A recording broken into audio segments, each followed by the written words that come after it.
Doutor Rogério, primeiramente queria agradecer a sua disponibilidade para compartilhar um pouquinho os seus conhecimentos, falar um pouquinho para o pessoal sobre esses cuidados que um paciente oncológico precisa, principalmente o paciente com câncer de cabeça e pescoço, né? São vários tipos de câncer, na realidade, que a gente já vai até conversar um pouco mais sobre isso, mas são pacientes que têm um risco nutricional a mais e precisa de um olhar mais atento, né? Mas eu queria que você se apresentasse um pouco, o pessoal te conhecer. Bom, pessoal, prazer estar com vocês. Breno, também te agradeço. E eu tenho um prazer grande de falar contigo, porque é muito difícil a gente encontrar, mesmo na internet, onde a possibilidade é muito maior, gente especializada em nutrição associada a câncer. É difícil. Eu trabalho com câncer tem 30 anos e as nutricionistas que passaram comigo não tinham esse tipo de visão que você tem e nem esse tipo de abordagem. Então, eu fico extremamente satisfeito porque é um apoio a mais para o paciente oncológico, né? E a nossa bandeira é uma bandeira de luta contra o câncer. Eu tenho aqui uma camisa que representa a nossa luta contra o câncer e eu acredito profundamente que todos nós que trabalhamos com qualquer tipo de abordagem a respeito de câncer é um lutador contra o câncer. Então, à medida que a gente opera um paciente com câncer, que você trata ele nutricionalmente, que você dá para ele uma possibilidade de sair muito melhor do outro lado, vencendo a doença, você também é uma pessoa que luta contra o câncer. Assim como o paciente que tem a sua luta diária, assim como um advogado que defende o direito do paciente com câncer, assim como alguém da mídia que expõe todas as necessidades e importância relacionada a esse assunto. Então, todos nós, de alguma forma, temos uma luta importante contra o câncer e é nosso dever. Por que isso? Porque o câncer é uma doença que vai atingir milhares de pessoas, 1 em cada 6 no mundo. Então, milhões de pessoas no mundo terão câncer. À medida que a população aumenta, a gente aumenta também o risco. À medida que os riscos relacionados à atividade, à alimentação, a todas as coisas se sobrepõem a um estilo de vida mais pesado, a gente aumenta o risco.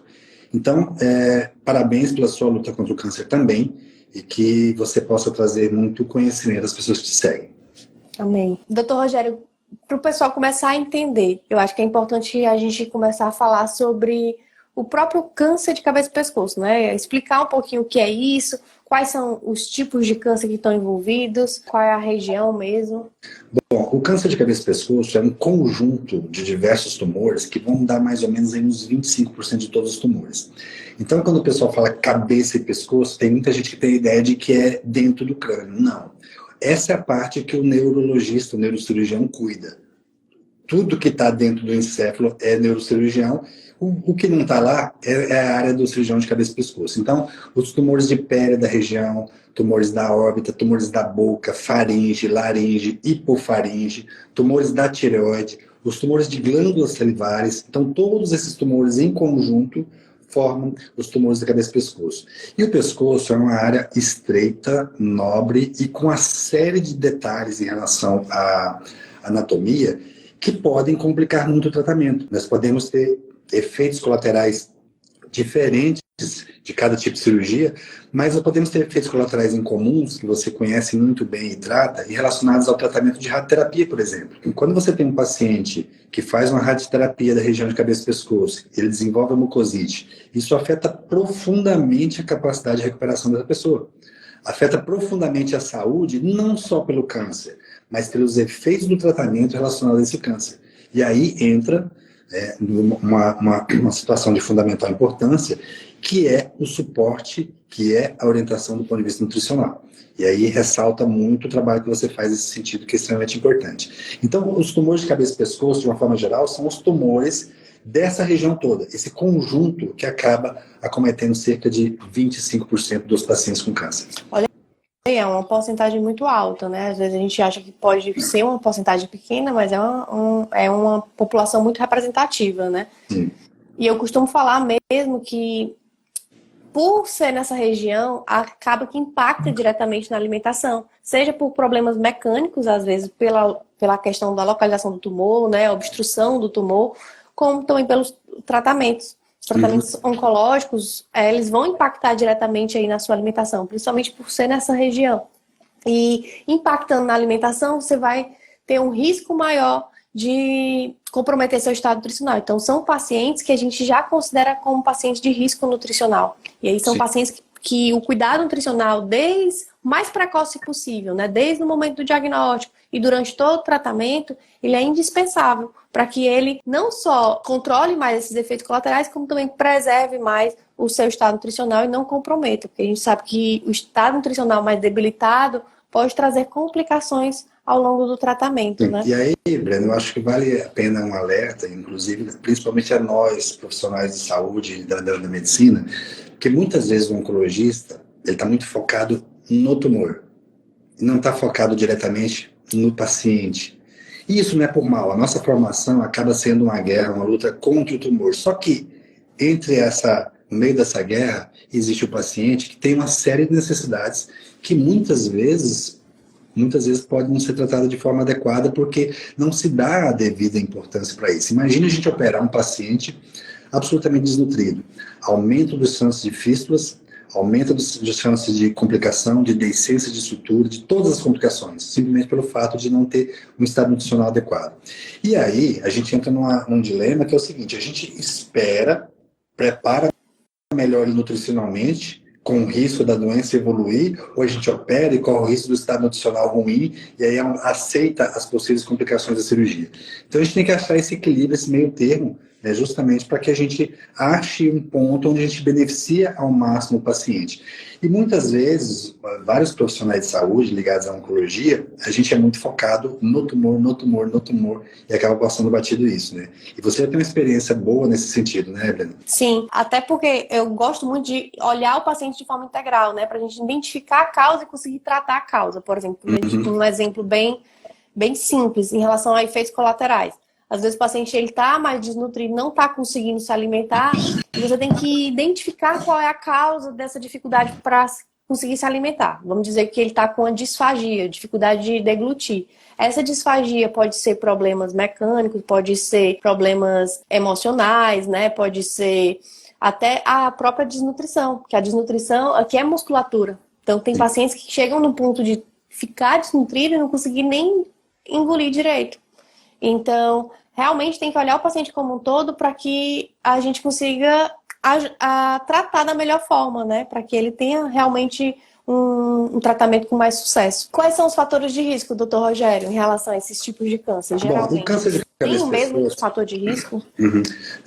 Uma coisa importante, antes de dizer sobre isso, é o conceito de fator de risco. É sempre bom as pessoas terem ideia disso. O que é um fator de risco? É um fator que, quando presente, aumenta, mas não determina, aumenta o risco da pessoa desenvolver aquele determinado tipo de câncer. Então, todo câncer tem fatores de risco. Alguns a gente não identificou e a gente não conhece, mas com certeza ele está lá em algum lugar. Então, a presença daquele fator de risco não garante que vai ter o câncer, mas aumenta o risco. Então, eu costumo dizer, Brena, que cigarro, por exemplo, eu não posso dizer que cigarro causa câncer. Por quê? Porque se eu falo que cigarro causa câncer, eu faço uma relação de causa e efeito muito direto. Isso significa que eu não consigo explicar por que um monte de gente que fuma nunca tem câncer. Por que as pessoas que nunca fumaram têm câncer? Então, não existe uma relação direta.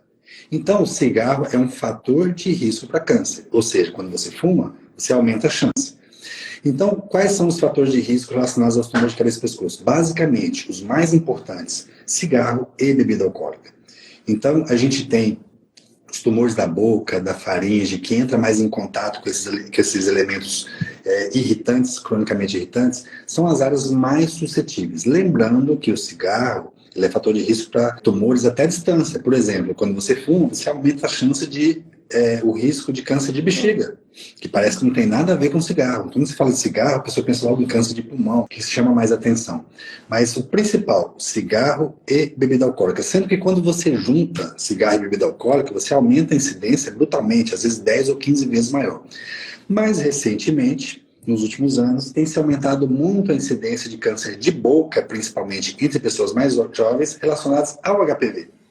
Então, a incidência tem crescido muito em relação a isso, e ele tem uma característica um pouco diferente dos tumores causados por cigarro e bebida alcoólica, mas ainda fazemos o mesmo tratamento, ainda operamos do mesmo jeito, ainda fazemos a radioterapia do mesmo jeito, ainda fazemos a quimioterapia do mesmo jeito, mesmo em situações que parece parece que existe uma agressividade menor, mas a gente precisa um pouco mais de estudo para poder saber se esse tipo de câncer específico deve ser tratado da mesma forma. Agora, o efeito final disso? O efeito final disso, a gente já sabe. Sofrimento, dor, perda de peso, perda nutricional, e aí a coisa se complica. Então, é mais fácil tratar um câncer ou passar pela dificuldade de se eliminar esses fatores de risco? Então, a gente tem que pensar muito nisso, porque, assim, como é fator de risco, pode não desenvolver. Aquelas pessoas que bebem bastante, aquelas pessoas que fumam bastante, acreditam nisso. Não, comigo não vai acontecer. Comigo, porque, afinal de contas, né? Então, não é bem assim. Então, esse risco aumenta, esse risco é para todos, inclusive para quem não está sujeito aos fatores de risco. Quem não fuma, quem não bebe, imagina para quem fuma e bebe. Então, é importante isso. Uhum. É como você falou, é uma doença multifatorial, né? E por ser uma doença multifatorial, a gente precisa atingir, diminuir esses fatores de risco o máximo possível. E muitas vezes, esses fatores de risco eles estão interligados. Não tem como a gente separar eles.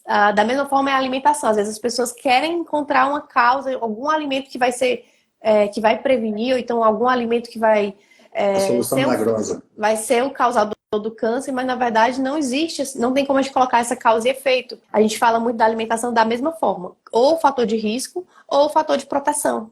Então, mais no olhar do padrão alimentar. Como é que está seu padrão alimentar? Se ele está mais protetor ou mais de risco também. Por exemplo, no câncer de cabeça e pescoço, a gente fala que tem estudos que mostram, né, que essa questão de fator de risco, a ingestão baixa em frutas e verduras, é um fator de risco a mais. Sim. Da mesma forma, uma alimentação mais rica em frutas e verduras é um fator protetor a mais. E aí você vai colocando esses pesos na balança para que você encontre aí seu equilíbrio de proteção e de redução desses riscos, né?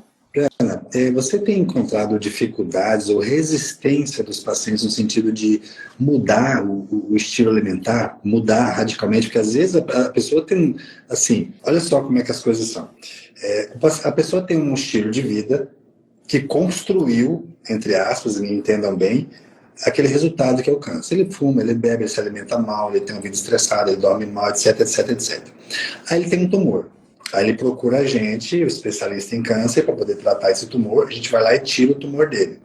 No entanto, ele volta para a vida dele fazendo as mesmas coisas. Ele tem dificuldade de fazer essa mudança. Você tem visto nos seus pacientes essa resistência em relação à mudança? Agora você vai comer isso, isso, isso, não pode mais aquilo. Ou não, eles aceitam bem? A alimentação acaba que, como impactou diretamente durante o tratamento, né? O tratamento é como se fosse esse choque de realidade, digamos assim. Acaba que o paciente ele é um motivo a mais para ele mudar esse hábito. Então, é uma motivação. Nem que seja uma motivação assim, eu não queria essa motivação, mas é uma coisa que motiva a mudança de hábito. Então, facilita esse processo. O que eu vejo, às vezes, depende de como você vai construir essa mudança de hábito, né? Lá, por exemplo, lá no PAS, que é o meu programa online, eu trabalho muito essa questão também emocional. A gente tem um módulo que é alimentando a mente, que aí compreendendo seu sentimento, identificando, ressignificando a doença, e a gente tem uma ferramenta que é cartão combate, que é a pessoa identificar quais são os seus propósitos e a partir daí ela entender por que ela está querendo mudar hábitos, entender por que ela está querendo fazer essas escolhas. Isso fortalece para que ela continue fazendo essas escolhas. O que eu vejo, às vezes, são pessoas mais com a questão do cigarro. Porque o cigarro, acho que deve ter essa questão do vício mesmo, né? Pacientes que fumavam, por ser um fator de risco também no câncer de cabeça e pescoço, ele acaba que tem essa dificuldade maior de mudar esse hábito, né? Olha só, eu já tive paciente... e o câncer de laringe, por exemplo, é uma cirurgia que a gente faz uma incisão grande no pescoço, de um lado ao outro, retira a laringe, corda vocal, faz o vazamento cervical, e o paciente fica com traqueostomia definitiva, fica respirando por aqui. Eu já tive paciente que é tão forte, tão absurdamente forte essa questão do cigarro, que ele colocava o cigarro aqui embaixo na traqueostomia para poder fumar por aqui. Ou seja, colocava um pouquinho de um paninho aqui para dar a aspiração e continuava fumando mesmo depois laringectomizado. Então, essa questão dos hábitos, dos vícios, é extremamente importante. Assim como a relação emocional que as pessoas têm com a comida. Então, assim, ainda bem que você viu essa situação e colocou dentro do seu programa essa abordagem, porque isso realmente faz diferença. O nosso emocional, ele influencia nossas escolhas, né? A gente come quando tá triste, come quando tá feliz. Então, isso influencia muito o que a gente vai escolher. Então, você também identificar como é que tá teu emocional para você saber fazer suas escolhas conscientes é importante para o paciente nesse processo. Durante o tratamento, lógico que é mais difícil passar por tudo isso, sim, porque tem a questão dos efeitos colaterais, né? No meio desse furacão todinho, o paciente ainda tem que controlar os sintomas, que aparecem muito, né? No câncer de cabeça e pescoço, acho que tem alguns sintomas que são mais comuns, né? Se você puder falar, assim, quais são os mais comuns. E quando eu falo essa questão de vamos falar os sintomas, não é para assustar ninguém. É mais na perspectiva de a pessoa conseguir identificar quais são os possíveis sintomas, até para ela começar a buscar essa melhora desse sintoma o quanto antes, né? Para ele não prolongar. Um exemplo é a mucosite. Mucosite, a gente tem os graus, grau 1, grau 2, grau 3. É um sintoma que aparece muito, né? E aí, se a pessoa já identifica no grau 1, grau 2, ela já consegue fazer ajustes na alimentação, mudando a consistência, fazendo algumas trocas, incluindo outras coisas, para tentar preservar essa mucosa, para que ela não se agrave. Então, o paciente é muito importante ele identificar os fatores, esses sintomas que podem aparecer para conseguir ajustar mais rápido a sua alimentação. Eu tenho outra dúvida. Esses pacientes, eles conseguem esses ajustes alimentares com a comida comum do dia a dia? É só questão de ajuste ou ele precisa de uma alimentação muito elaborada? Como é que é isso? Não. Coisas simples que você tem em casa, você consegue fazer esses ajustes. Por exemplo, mucosite. Mucosite tem essa inflamação, né? Às vezes fica a feridinha mais aberta, às vezes forma essas aftas. E só em mudar a consistência, ou então só em mudar a temperatura da comida que você está comendo, você já traz um conforto maior. Então, em vez de comer uma comida quente, você vai passar a comer uma comida em temperatura mais ambiente, isso já traz um conforto maior. Comida seca, bolacha, biscoito, que são comidas que agridem mais a mucosa, se você mudar a consistência, bota num almoço um purê, então você já está mudando ali uma consistência, já machuca menos. Carne, por exemplo, vou comer uma carne moída, um frango desfiado, isso também já irrita menos a mucosa. São algumas trocazinhas que dá para fazer em casa mesmo, que você já consegue melhorar esse quadro. A gente tem, por exemplo, para outros sintomas, vamos dizer assim, náusea, gengibre. Gengibre é antiemético, até para mucosite mesmo, né? Um chazinho de gengibre que dá para fazer em casa. Antiemético, antibacteriano. Então, são coisinhas simples que dá para vocês colocarem na rotina. Ah, legal. Porque, assim, às vezes as pessoas têm essa ideia de que, eu vou entrar num programa que vai cuidar da minha alimentação, mas eu vou ter que comer uma coisa muito elaborada, que eu não gosto, não estou acostumado. E você vê que a diferença é que faz o conhecimento em cima das coisas simples, né? Acho que é justamente isso que faz realmente a beleza da situação. Você pegar aquela coisa simples, reorganizar aquilo lá de forma que você consiga resultados diferentes. Só que tem um detalhe, né? Um paciente de cabeça e pescoço, muitas vezes, ele tá com a ingestão alimentar bem comprometida, às vezes por um pós-cirúrgico, por essa mudança na consistência da alimentação, se ele tá comendo mais pastoso, mais líquido, ele tem essa dificuldade de atingir a necessidade que ele precisa, e aí muitas vezes, por ser um paciente com esse risco nutricional maior, ele vai precisar fazer uso de alguns suplementos de caloria ou então de proteína para atingir a necessidade que ele precisa. Então, é uma terapia que faz parte do tratamento se ele não estiver conseguindo se alimentar na quantidade correta, via alimentos normais, né?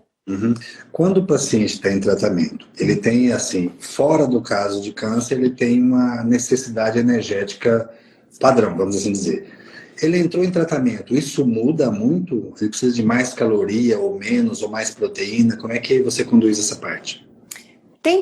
Tem tipos de câncer, né? Depende do estadiamento da doença. A gente pode dizer que o câncer ele tem um metabolismo mais hipermetabólico ou mais normometabólico. Mas, na base mesmo, acaba que não muda. Então, a base da alimentação ela fica normal mesmo.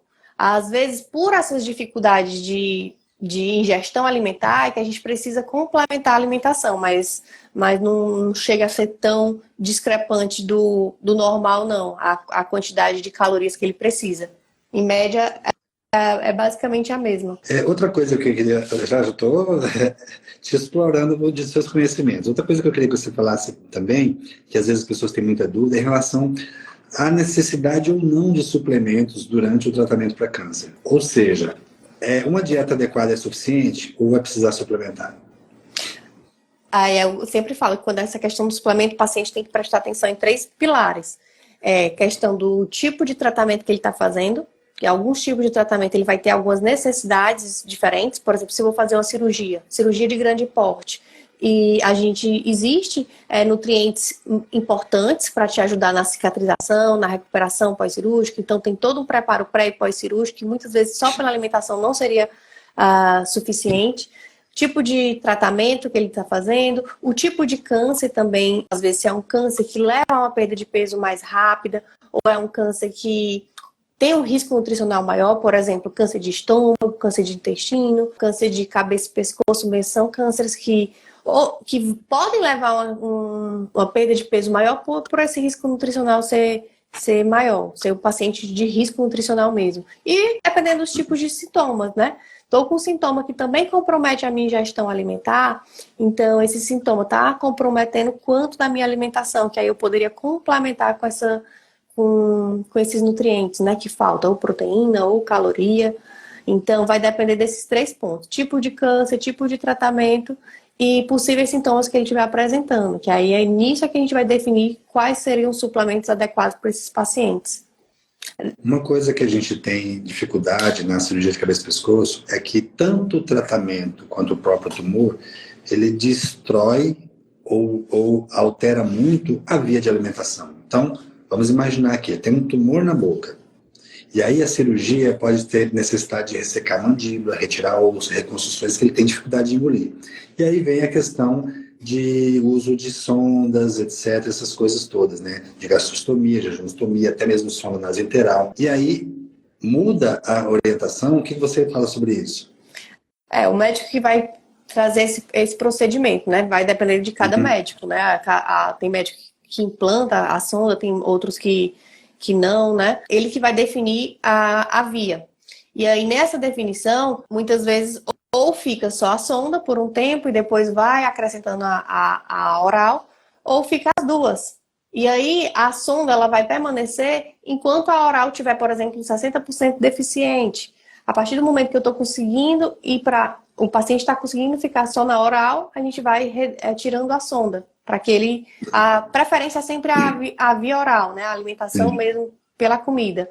Mas essa sonda ela é colocada para que ele tenha menos prejuízo no seu estado nutricional. Eu vou fazer outra pergunta, que é uma coisa que os pacientes perguntam muito. E eles são muitas vezes diretos, tipo assim, parece que é um causa e efeito. Né? Você já falou alguma coisa sobre isso, mas eu queria que você reforçasse. Eles perguntam muito se existe algum tipo de alimentação que pode proteger contra o câncer, ou um tipo de alimentação que pode, de alguma forma, acelerar ou prejudicar ou provocar câncer.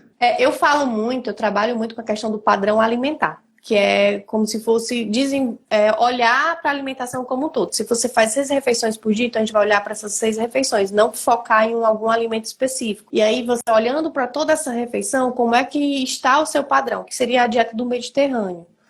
Que é o tipo de dieta que é um padrão alimentar mais anti-inflamatório, de modo geral, né? Que seria uma alimentação mais rica em frutas, verduras, mais cereais integrais. Esses alimentos, eles têm todos compostos bioativos, que aí tem propriedades que têm atividades antioxidantes, anti-inflamatórias, que vão protegendo o corpo aí contra as ações, as exposições que a gente vai tendo ao longo da vida, né? Porque o câncer nada mais é do que um acúmulo de várias exposições ao longo da vida que vai trazendo essas alterações.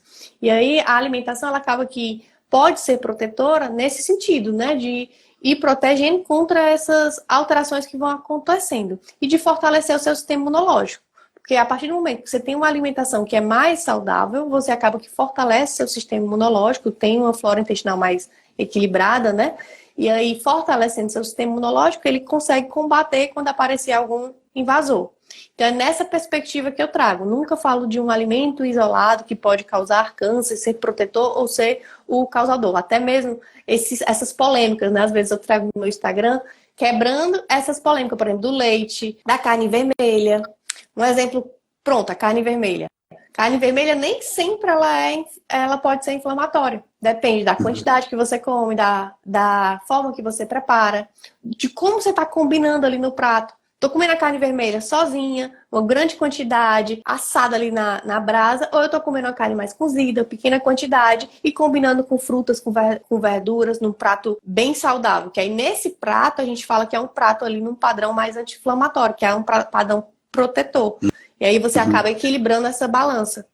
Por Ou exemplo, seja, não chá. existe verdades absolutas, né? Depende de todo o contexto. Né? Você tem que olhar todo o padrão da alimentação, com a escolha dos alimentos, a combinação, como é que você está fazendo, como é que você está consumindo. Outra questão, chá, né? Chimarrão, às vezes café, o pessoal às vezes chegam a dizer, né, que pode causar câncer de cabeça e pescoço, né? E aí o que a gente sabe? Na realidade, o café, alguns tipos de chá, eles são até protetores. Tem muitos compostos bioativos que seriam de forma protetora. Mas o que os estudos mostram é a questão da temperatura, um consumo exagerado, temperatura muito quente. Então, esses equilíbrios que você precisa encontrar, né? O paciente precisa encontrar, de escolher, de consumir, como vai combinar os alimentos. Outra coisa que eu quero saber de você. Como é que você orienta, e é possível que isso tenha dentro do seu programa, que eu já vi que é um programa completo, em relação à família? O que a família pode ajudar nesse paciente, nesse momento, relacionado à parte alimentar? Como é que ela ajuda nisso? Tem uma coisa bem interessante, tem uma aula que eu falo lá, de realmente essa questão da comunicação é importante, né? Às vezes a gente não sabe comunicar. Nem o paciente sabe comunicar o que está passando, o que está sentindo, nem o familiar sabe comunicar. E às vezes fica duas pessoas na mesma casa sofrendo sem essa comunicação efetiva. E aí, se eles soubessem se comunicar, que aí lá no programa tem até aulas que eu falo da importância dessa comunicação, de como se comunicar, para falar as suas necessidades, o familiar ele consegue te ajudar de forma mais precisa. Por exemplo, eu tô com muitas náuseas, muitos sintomas, não estou conseguindo fazer a comida e eu era responsável por fazer a comida da minha casa. Então vamos falar isso na família para que as atividades elas sejam divididas, né? A gente tem lá no programa, por exemplo, lista de supermercado, tem planejamento de cardápio, eu ensino essas coisas da rotina, para que a família ela tenha esse cuidado na rotina, possa auxiliar o paciente. Então tem lista de supermercado já pronta, tem planejamento de cardápio, tem como é que planeja o cardápio semanal da casa, como é que organiza a geladeira, são atividades que a família pode contribuir para auxiliar o paciente, principalmente nesses momentos mais difíceis, né, dos sintomas. E, doutor Rogério, essa questão dos tipos de tratamento, né? Quais são os tipos de tratamento mais comuns nesses pacientes? E qual é o impacto de cada tratamento desse que o paciente pode enfrentar?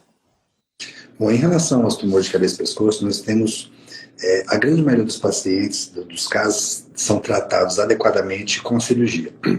Qual que é o grande problema que a gente enfrenta? A cirurgia de cabeça e pescoço, de uma forma geral, é uma cirurgia mutilante. O que significa isso? Existem deformações importantes. Por exemplo, vamos supor que seja um tumor de 1 centímetro só, mas ele é na pálpebra. Eu tenho que retirar mais da metade da pálpebra e rodar retalho, é um negócio que realmente altera muito. Então, altera a veia de alimentação, altera a percepção estética e altera a questão funcional. Então, nós temos como padrão no tratamento do câncer, padrão, não são só esses, a cirurgia, nós temos a radioterapia e nós temos a quimioterapia. A cirurgia todo mundo sabe o que é, você vai lá e retira o tumor. É importante, quando a gente fala em qualquer tipo de câncer, que a gente tenha um conceito de margem de segurança. Então, se eu tenho uma lesão benigna, eu faço um corte rente a essa lesão e retiro. Se eu tenho uma lesão que é um câncer, eu tenho que dar uma margem em volta dessa lesão, ou seja, é uma área teoricamente livre de tumor, para que a gente diminua a possibilidade dessa lesão voltar. Nem sempre na região de cabeça e pescoço, devido à anatomia local e os pequenos espaços, a gente consegue a margem adequada. E aí entra a importância da radioterapia, que você coloca aquela região exposta a um raio, que a pessoa não vê, não sente nada, e para que isso aumente a chance dessa doença não voltar neste local. Então, toda vez que eu tenho uma doença localizada, a gente vai lá e retira com cirurgia. Quando eu tenho doença regionalizada, a gente faz a radioterapia.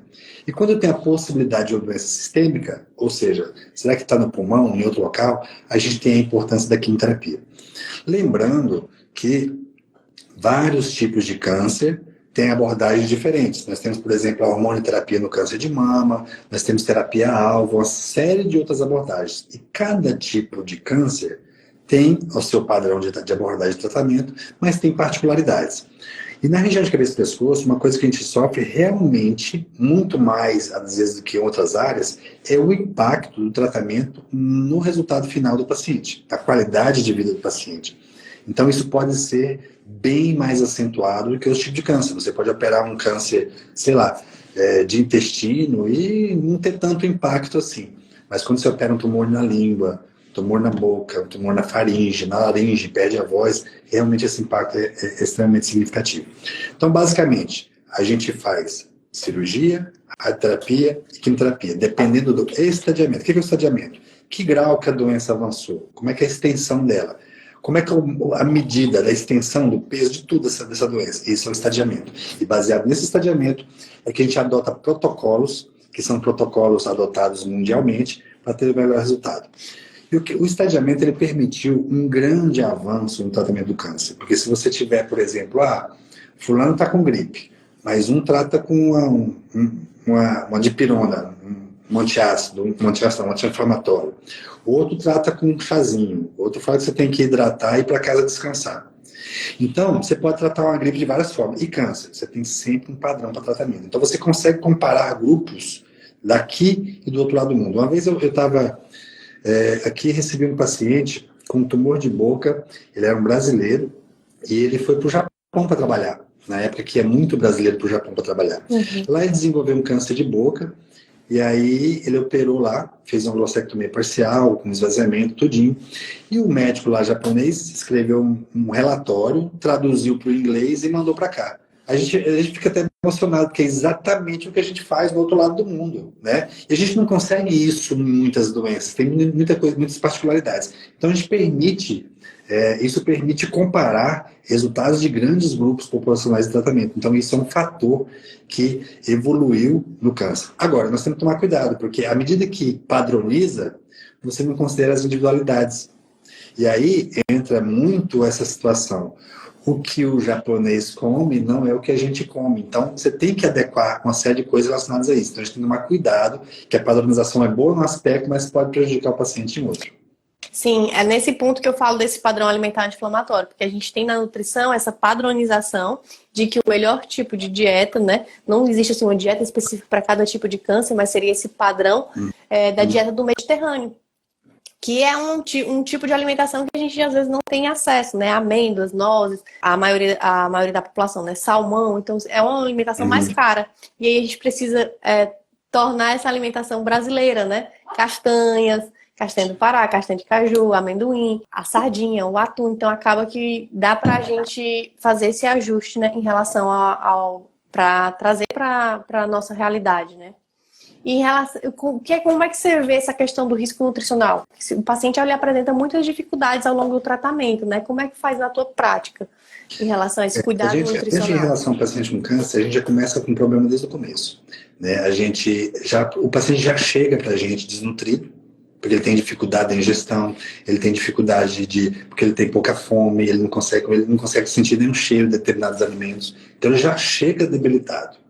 E aí a gente acaba propondo um tratamento que pode agredir mais ainda do ponto de vista nutricional. Ou seja, ao longo do tratamento, ele pode ter uma piora desse sentido se você não cuidar. E ainda tem todos os efeitos psicológicos do diagnóstico, do tratamento, que também atrapalha a digestão de alimentos. A pessoa mais deprimida, mais introvertida, mais preocupada, tem uma tendência a comer menos. E aí a gente junta todos esses fatores, a gente tem uma pessoa na nossa frente precisando de um tratamento, uma certa urgência, uma certa necessidade urgente, ele está sofrendo, ele tem dor, ele tem às vezes uma lesão que está crescendo, incomodando, e aí ele às vezes não está preparado para o tratamento naquele momento. Então é um dilema essa situação. E aí muitas vezes a gente não encontra também, principalmente na rede básica, a rede de SUS, a gente não encontra muitas vezes profissionais preparados para poder ajustar, melhorar esse estado nutricional desse paciente para deixar ele pronto para uma melhor resposta ao tratamento. Então, existem muitas dificuldades aí. E, às vezes, a nutrição integral, ela vem para suprir essa falta também, né? Com certeza. Faz uma diferença brutal. Doutor Rogério, você trabalha também com fonoaudióloga? A gente encaminha os pacientes, tem fonoaudiólogo, não trabalha junto comigo especificamente, mas é um profissional que tem um papel fundamental na recuperação desses pacientes. Tem mais escassez do que a nutricionista, né? É mais escasso mesmo.